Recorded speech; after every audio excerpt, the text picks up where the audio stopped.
අඩුමඩු කාලෙකින් ගොඩක් රසට ලස්සනට පුඩින් එකක් හදාගන්න පුළුවන් නම් අපි හැමෝම ආසයි. ඉතින් ඒ වගේ අඩු වියදමකින් අඩු කාලෙකින් ගොඩක් රසට ලස්සනට හදාගන්න පුළුවන් පුඩින් එකක් තමයි අද මම ඔයාලට අරගෙන ආවේ. ඉතින් කිරීම කෙර රසට කන්න පුළුවන් පුඩින් එකක් හදාගන්නත් හරිම ලේසි. බලමු කොහොමද හදාගන්නේ කියලා. මුලින්ම උණු වතුර මිලිලීටර් 125ක් මම අරගන්නවා. ඒකට ජෙලටින් මේස හැඳි දෙකක් එකතු කරලා ජෙලටින් ටික මුලින්ම දිය කරගන්න. කැලි හිටින් නැති වෙන්න හොඳට ජෙලටින් ටික මේ විදිහට දිය කරගන්න. දැන් ඒක මම පැත්තකින් තියාගන්නවා. ඊළඟට අපිට ඕනි වෙනවා කිරි මිලිලීටර් 500ක් අපිට ඕනි. ඉතින් පිටි කිරි ගන්නත් පුළුවන්. ඔයාට ෆ්‍රෙෂ් මිල්ක් කරගන්නත් පුළුවන්. දැන් ඔයාට රස අණු සීනි එකතු කරගන්න පුළුවන්. මම මෙතන සීනි ග්‍රෑම් 125ක් එකතු කරගත්තා. ඔයාගේ රස අණුව අඩු වැඩි කරලා එකතු කරගන්න. ඒකටම වැනිලා තේ හැඳකුත් එකතු කරලා පොඩ්ඩක් මම මේ ටික කලවම් කරගන්නවා. දැන් මිශ්‍රණය ලිපේ තියලා හැඳි ගන්න ඕනි. ඉතින් ලිපේ ගින්දර ගොඩාක් වැඩි කරගන්න එපා. සාමාන්‍ය ගින්දරේ මේක රත් කරගන්න. ඉතින් ගොඩාක් වෙලා රත් කරන්න අවශ්‍යත් නැහැ.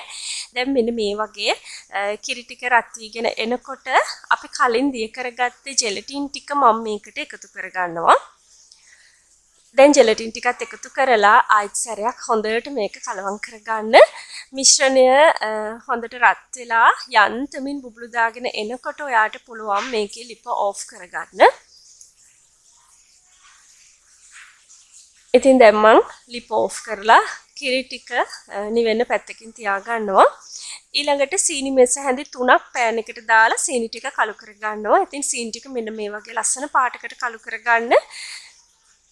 මේ ගානට කළු වෙනකොට හැඳි කෙලවරෙන් මම මේක පොඩ්ඩක් කලවම් කරලා ඒකට වතුර පිරිසි අඬු කෝප්ප 3න් එකක්. පිරිසි අඬු කෝප්පෙන් 3න් එකක්. ඒ කියන්නේ වතුර පිරිසි අඬු කෝප්පෙන් භාගයකට පොඩ්ඩක් අඩුවෙන් මේකට එකතු කරලා උණු වතුර ගත්තේ. උණු වතුර දාගන්න මේකට දාලා හොඳට කලවම් කරගන්න. සීනි කැට තියෙනවා නම් හොඳට දිය වෙලා යනවා එතකොට. දැන් මෙන්න මේ වගේ පාටකට සීනි ටික කළු කරගන්න. දැන් මේකත් මම මෙහෙම පැත්තකින් තියලා කිරි ටික කොටස් දෙකකට වෙන් කරගත්තා. මේ තියෙන්නේ එකෙන් එක කොටසක් භාගේ කොටස් දෙකකට වෙන් කරගත්තා. එකෙන් එක භාගයකට මම අපි හදාගත්ත පැණි ටික සීනි පැණි ටික එකතු කරලා හොඳට කලවම් කරගන්නවා. මේ වෙලාවේ පුඩින් එක දාගන්න භාජනයක් සූදානම් කරගන්න. ඔයා තෙල් හරි බටර් මාජරින් වගේ දෙයක් ගාලා ට්‍රේ එකක් හදාගන්න. ඉතින් මෙන්න මේ ට්‍රේ එකට මම අර හදාගත්ත කිරි එක දාගන්නවා. දාලා ෆ්‍රිජ් එකේ උඩ කොටසේ විනාඩි 10ක් වගේ තියෙනවා. මේක ඉක්මනින්ම සෙට් කරගන්න ඕනේ නිසා. ඒ අතරේදී මම සව් මේස හැඳි 3ක් අරගත්තා. හොඳට සෝදලා පිරිසිදු කරලා අරගත්තේ. ඒක මේ විදිහට පෑන් එකට දාලා සව් ටික වැහෙන්න වතුර දාගන්නවා. දැන් සව් ටික මෙන්න මේ වගේ ප්‍රමාණයට තඹ ගන්න. අර සව් ඇටවල තියෙන සුදු පාට ගතිය අයින් වෙනකන් තඹලා මේකත් පෙරා ගන්න ඕනේ මේ විදිහට. ඇල් වතුර ටිකකුත් දාලා සව් ටික හොඳට පෙරිලා සේදිලා යන්න තියාගන්න. මේ තියෙන විදිහට පෙරාගත්ත සව් ටික දැන් අර කිරි වලින් අනිත් භාගෙට මම මේ සව් ටිකත් එකතු කර ගන්නවා. අපි කිරි වලින් එක කොටසක් ෆ්‍රිජ් එකේ තිබ්බා. ඉතින් අනිත් කොටස තමයි මේ තියෙන්නේ. දැන් ඒකට මම මේ විදිහට සව් ටික එකතු කරලා විස්ක් එකෙන් හොඳට සව්වට විසිරීලා යන විදිහට කලවම් කර ගන්නවා. ඊළඟට මේ තියෙන ෆ්‍රිජ් එකේ තියලා සෙට් කරගත්ත පුඩින් එකේ කොටස. ඉතින් ඒක උඩට මම අර සව් දාගත්ත කොටස මේ විදිහට දාගන්නවා.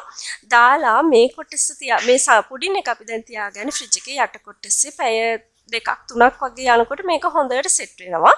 ඉතින් මේ තියෙන පැය 3කට පස්සේ ෆ්‍රිජ් එකේ යට කොටසේ තියලා සෙට් කරගත්ත අපේ පුඩින් එක මම දැන් මේක කෑලි කපා ගන්නවා. ඉතින් ඔයාලට අවශ්‍ය ප්‍රමාණයට ලස්සනට කෑලි කපා ගන්න පුළුවන්. ඔයාලට පේනවා හරිම ලස්සන පුඩින් එකක්. දැන් මම ඔයාලට මේකේ කෑලි වෙන් කරලා පෙන්නන්නම්. මේක මැද මෙන්න මේ වගේ සව් ලේයර් එකක් තියෙන්නේ. උඩින් සහ යටින් සුදු සහ දුඹුරු පාට ලේයර්ස් දෙකක් තියෙනවා. ඉතින් මේ දුඹුරු පාට කොටස ඔයාලට සීනි වෙනුවට චොක්ලට් පවුඩර් වගේ දෙයක් දිය කරලා වුණත් රස වෙනස් කරලා හදා ගන්න පුළුවන්. ඉතින් මේ අලුත් අවුරුද්දේ ගෙදරට එන නෑදෑයින්ට සංග්‍රහ කරන්න ලේසියෙන්ම හදා ගන්න පුළුවන් පුඩින් එකක්. ඔයත් ගෙදරදී හදලා රස කොහොමද කියලා කමෙන්ට් කරන්න. ඒ වගේම වීඩියෝ එකට කැමති නම් ලයික් කරන්න, සබ්ස්ක්‍රයිබ් කරන්න කියලාත් ආදරෙන් මතක් කරනවා. හැම දිනාටම සුබ දවසක්.